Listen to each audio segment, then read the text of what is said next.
Hello there everyone, Ashnflash here, and welcome on into a LEGO Star Wars Summer 2021 leak/news update. Today we've got information coming from Ryan here, or M&R Productions, and we're just going to be talking about all the things that he revealed and how it lines up with all the information that came out last week from Star Wars, about Star Wars and all of the sets that are going to be coming in the summer, and how it lines up and everything like that, if he's piecing this together or if this actually is legit. So take this with a huge grain of salt. To me, some of it seems too good to be true and just like a prediction fan list of Clone Wars and Mandalorian content. But anyways, without further ado, let's go ahead and let's get started. The very first stuff that we have to talk about here is set number 75307.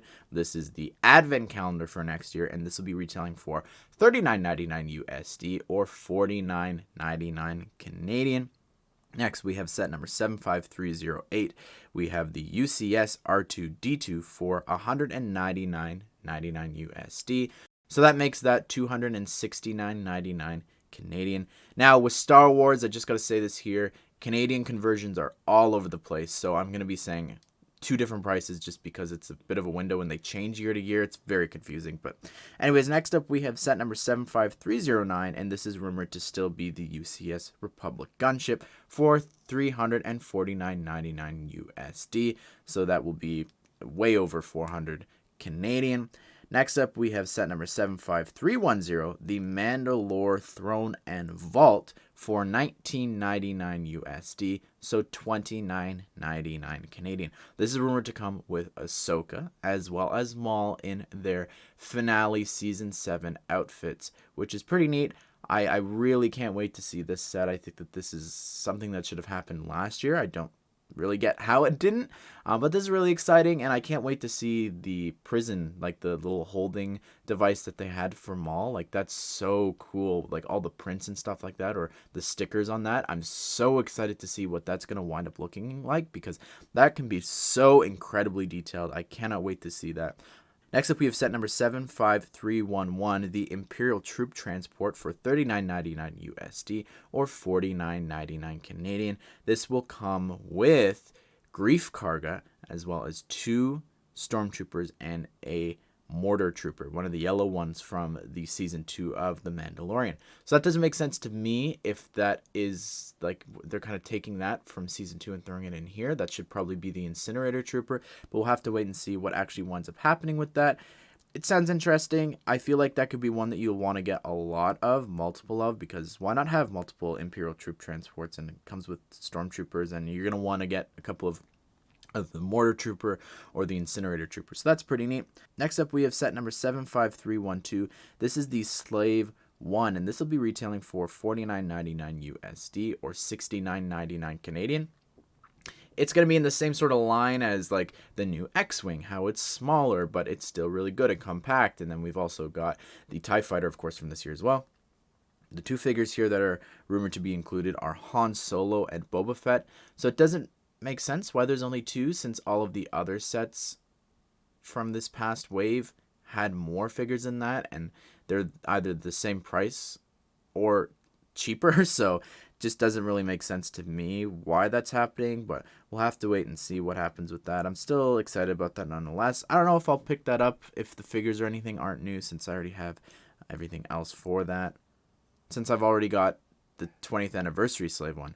Next up, we have set number 75313. This is rumored to either be a UCS Death Star or an AT-AT, and this will be retailing for $800 USD. So that'll be way over, if not all the way up to $1,000 Canadian, and I have zero interest in this at all, whatever it winds up being, whether it is an AT-AT or a Death Star.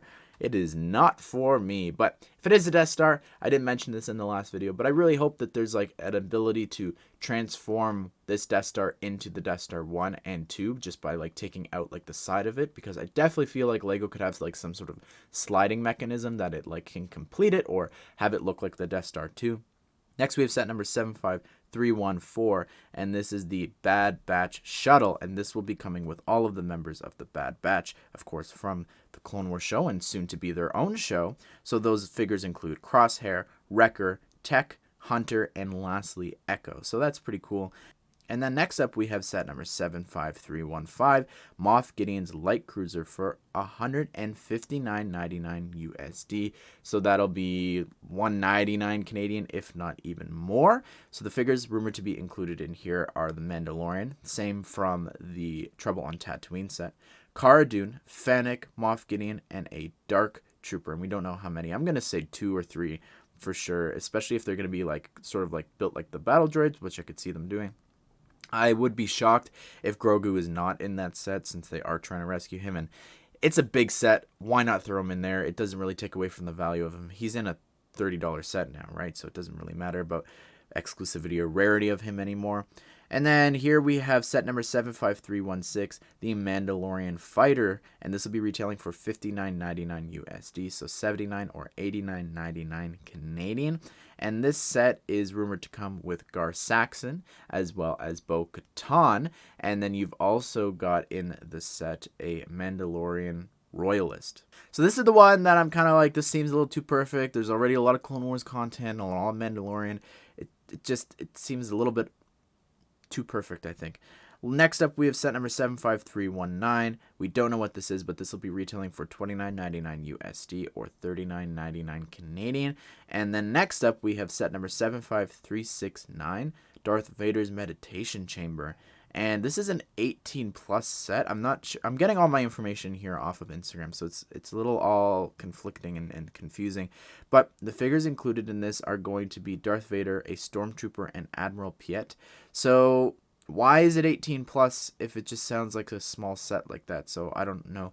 Hopefully, if it is 18 plus, they would give Vader the arm printing, because I think that it's really weird that in the Imperial shuttle that's coming up, we aren't going to be getting a Vader with arm printing, so that's kind of strange. But anyways, everyone, what do you think of all this news?